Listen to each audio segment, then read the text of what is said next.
Yes, well, I'm a political animal, even if I'm not a politician. So I'm aware of the arrangements, informal arrangements that are going on in all parties, including the Labour Party. They have their own arrangement that's going on, including the SDP. They have their own arrangement that's going on, including the opposition. Those guys who say they want to take over government in Ondo State and have so badly managed the whole country, and then they want to come and mismanage Ondo. It can't happen. The All Promises Council Party. But turning to our own party, the PDP, we have an arrangement where we want the voice of the people to talk again. We have a few concerns because when President Goodluck Jonathan handed over the mantle last year, there was general feeling of confidence amongst Nigerians that whenever there's an election, their votes will count. But since then, we've had a lot of inconclusive elections, and that's bothered Nigerians generally, that what's going to happen during our election. But we in our party want the people to speak. And from the analysis that Yinka Akintoye has just given, it is the people that are speaking.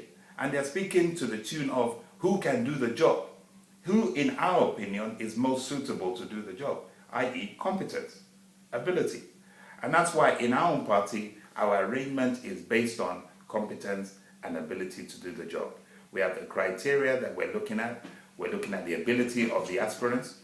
We're looking at the degree of honesty that you can ascribe to them in their public and private endeavors. We're looking at the ability to have vision about where you want this state to be in 8 years' time, or in 4 years' time, or in 16 years' time. We're looking for deep thinkers. Look at an aspirant who has deep thoughts about how he can create wealth, revenue, and income for Ondo State that will be self-sustaining, and we wouldn't be going handicap, feathering cap every month, relying on federal allocation. We're looking for an aspirant who has humility. A follow-on from Governor Olusegun Mimiko, if I dare say, the caring heart governor, who has the interest, the heart of the masses. And he's thinking about policies that are mass and people-oriented. We're looking at an aspirant who has experience. There's no point in saying you want to be governor of a state or president of a nation, and you get into office and then you start thinking on your feet, oh, what do I do next? One day you announce that you're going to announce the names of all corrupt people. 14 days later you say, well, we can't announce it because there's policy implications, there are national implications. It's just thinking off the cuff. We're looking at an aspirant who has loyalty as his cornerstone. Loyalty to the people, loyalty to the party, loyalty to the manifesto, loyalty to the delivery of dividends of good governance. We're looking at an aspirant who is competent in his own right. Somebody who has excelled in his own personal area of endeavor, who has a track record and a CV that speaks volumes about his ability to turn things around. And let's face the reality, we cannot get it wrong this time. Because 2016 to 2020, as it was, 2017 to 2020, is going to be another critical period for this state and for this nation. So we want a manager, a good manager of resources and of personnel. We want somebody who's going to look at the last 7.5 years and say, bus shuttle, mega school, Kadigbeayo, mother and child, the basic health centers, the various community projects that have been instituted in the various local governments of the state. How are we going to further on that? We're going to look at the youth and say there's been WECA that has been provided to make people, the young people, entrepreneurs in their own right and employers of labor. Not those who will be seeking jobs in the bank and jobs in government, and if they don't get it, they'll be redundant. We want somebody who's going to look at these policies and say they have to continue. I remember I was on the podium in 2012 when the leader, the national leader of the then ACN, came to this state and said, do you know what? These shuttle buses that you brought into the state, it's before your time in Ondo State. if we come into power, what we're going to do is to use those buses to run a transit between Lagos and Akure. Now, that does two things. It puts our local bus operators out of a job. It does them out of their own income. And again, it also says that we're not self-sustaining within the state. Those are the policies of the elite. Those are the policies of the well-off-to-do.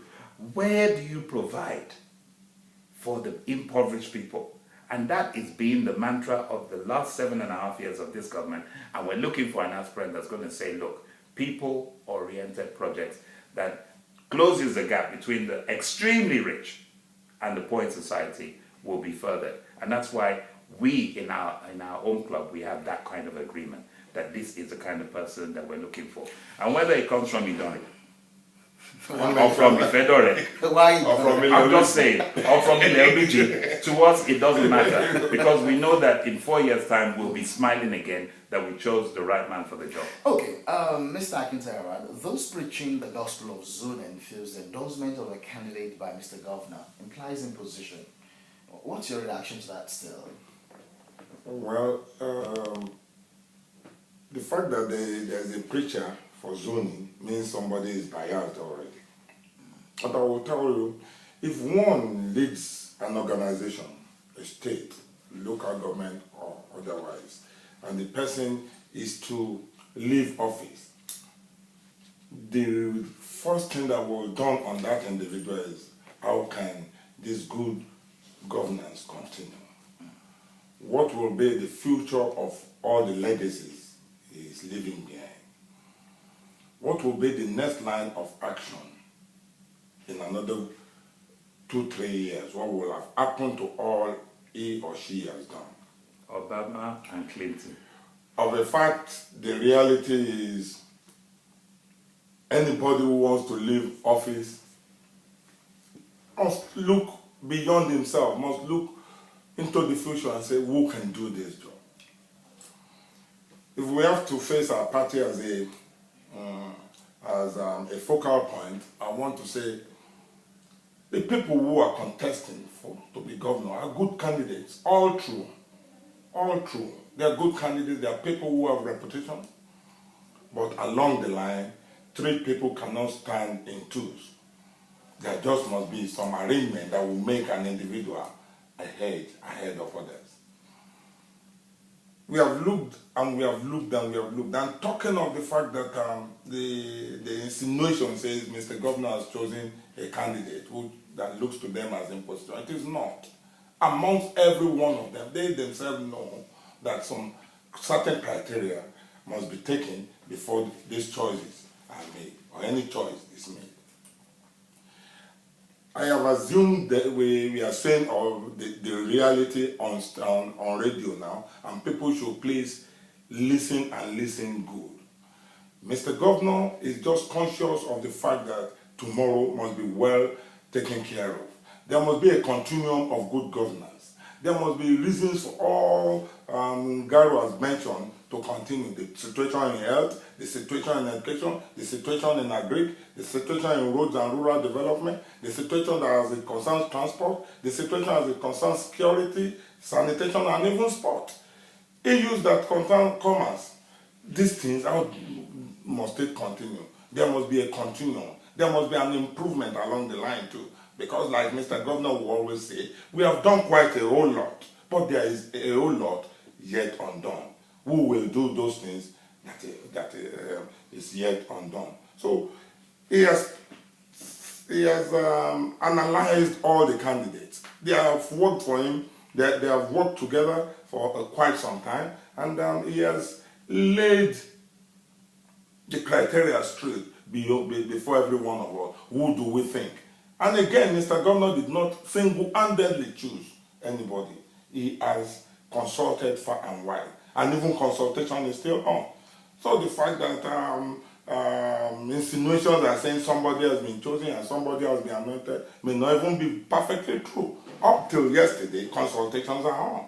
Up till this morning, before we came, there were moves here, there, and yonder that we can't but get it right. We can't but get it right in the interest of the people.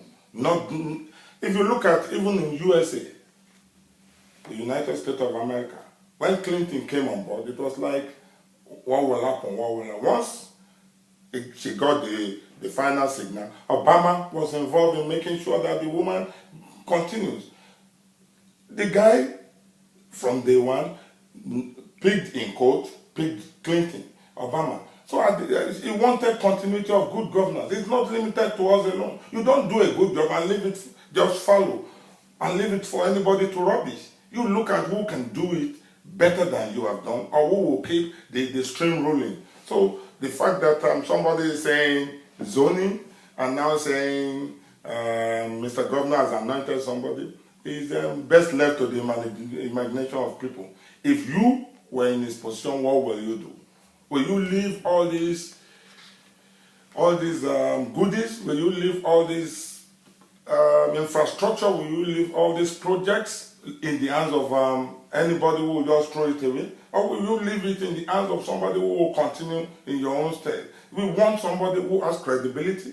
We want somebody who has competence, who has some integrity, who is humble. We want somebody that knows what to do. We want somebody that has a track record of success. We want somebody who can take decisions and who has been taking decision in court again among the system. So somebody who is credible by us, who we will say is able to, and I think the governor has looked well. He's looked well, and without wanting to be biased again, I want to say I confirm that the man is still consulting. Okay. We'll get to talk more about that as the day rolls by. But Mr. Garo, in just about 2 minutes, I want us to take it.